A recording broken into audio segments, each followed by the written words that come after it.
So, how are the quizzes this week? Decent? Decent. Decent. Not much, just a couple. I'm going to get a few more up for you guys for next week. I'm still kind of developing one. I've got a couple that I'm going to default to. This week was the Ben Snowfall, I think. And the variation. And the variation in gas prices, right. I'm going to have at least another variation quiz for next week. Probably another center quiz. And probably something we're going to start today. So, again, choice. 1, 2, 3, none, whatever you want to do. You know, your choice. There end up being, I think there end up being 8 possibilities of things you can do for next week, one of which is none of them. Right? Because some of you might decide that I've got an exam to do for one, I don't want to do a quiz. That's completely legit. That's why on your progress report every week I put, remember you still have more to do. And I've got Excel counting that. I don't actually type that in, thank God. It's like, you know I can't count. No, I've got Excel. It's pretty sweet. There's a command you're going to learn for next week called the COUNTIF command. Okay, there's a number of count commands in Excel where you can tell Excel to look at a string of digits and tell you how many are in that string. You can tell it to look at a string of digits and say how many ones, how many twos, how many A's, how many quotation marks, and then it just spits out a number. It's this many of that, this many of that. I use that all the time when I set up stuff for you guys to look at in class. And you're going to be learning how to use some of that in your exam for next week. It's a really, really fun command. That's what's going on in that spreadsheet, Alicia. There's no way in hell I'd sit there and count it because I wouldn't do it right. I mean, I wouldn't do it right for every single one. I'd get it right on average over time. Anyway. Fair enough? Good. Randall, go. Could you remind me when the exam is? It's due a week from today.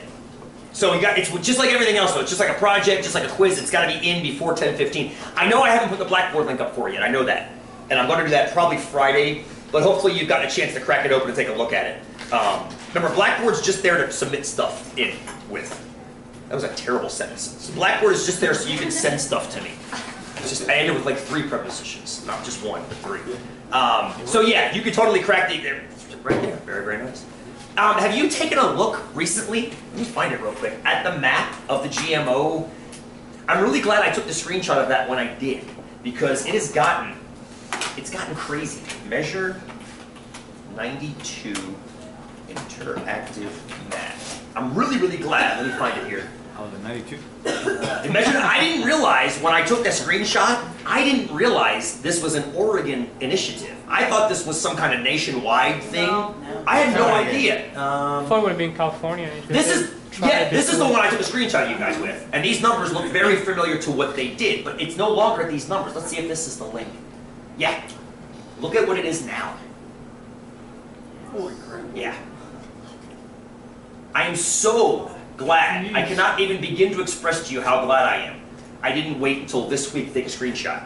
Yeah. Because, I mean, right? How annoying would that be? I'm sure you're already cursing me because you have to use a ruler to measure something on your computer monitor. But look at all those freaking circles that are in there now. Even Florida's gotten involved. Miami. Who the hell is that? Why do they care? What was this again? This is the interactive map of donations on your exam that you're going to be at. That's Fort Lauderdale. Tom Hormel. Hormel Chili, maybe? I have no idea where Hormel Chili is. Does it have oranges? Oh, I'm just guessing. I see the name Hormel. I think chili. I'm just making things up now. Yeah, you know who this is? Oh yeah. Yeah. Monsanto. That's Monsanto. That's their headquarters right there on the border. Who's down here? LA? Oh, this is Dr. Bronner's. I love this. Dr. Bronner's has put all the individual donations towards the Yes campaign are from Dr. Bronner's. And they're as small as I think like, yeah, $40. Up to $500,000. I mean, $500,000. It's kind of crazy to see. I don't know why the amounts are what they are, but it's just fun to watch. So every one of those donations, there's always little tiny ones in here too. What's that? Kavita. Who knows? Probably some startup. Bill Benenson, $500. Linda Nichols, kicking in a little bit at a time every week. Lots around San Fran. Susan Chilton. Lots around Portland. That makes perfect sense, doesn't it? Tofurkey! Big fan myself. Big fan myself. You ever have tofurkey for Thanksgiving? A little tofurkey pack? It's great. Never heard of it. What's a tofurkey? It's tofu turkey. Oh, that's disgusting. That's an objective. That's a subjective opinion. Or legitimate. It's subjective. Whether it's legitimate is arguable. It's definitely subjective, though. So anyway, I'm really glad I didn't wait until now to do this, right? Because, I mean, oh my God, it was hard enough to do the way it is set up with all the overlaps. So to get this would be even worse. What I find interesting, and this is completely not related, nobody from Ben, though. Oh wait, I did find one though. I zoomed in really far yesterday in class. Is that little green dot right there? Yeah. Where was it? There it is. Yes.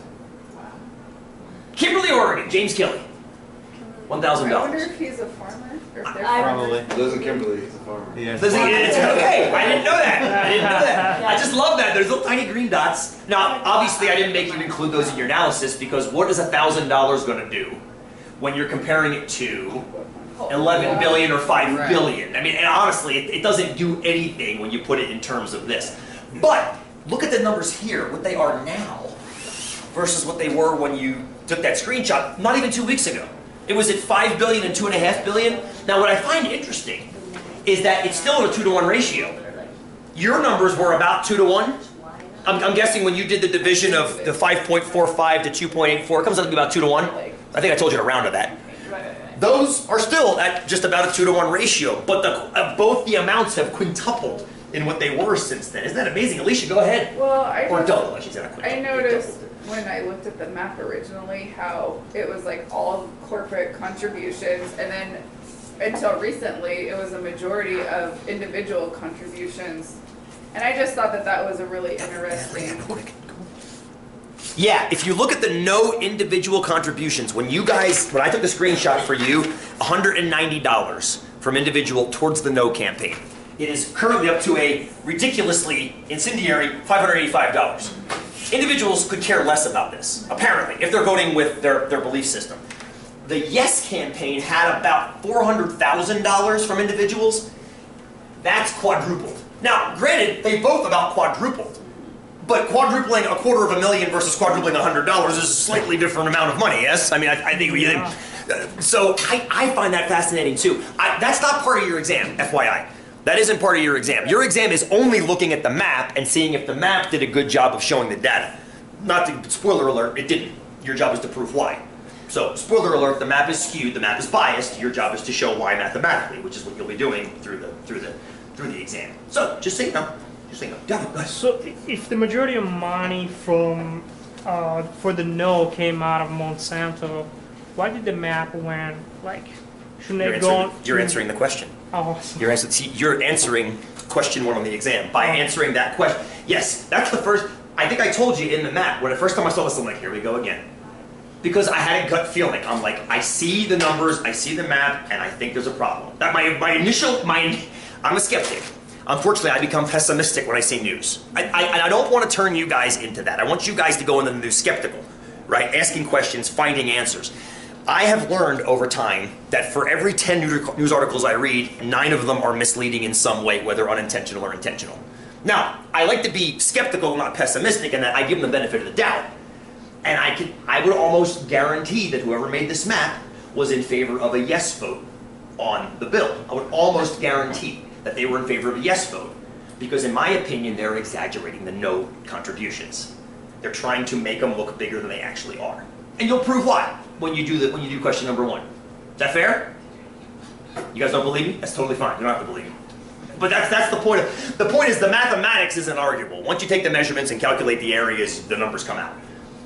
Cool? Yeah. So anyway, it's fascinating to watch, and I think we have till early November, right, on this one?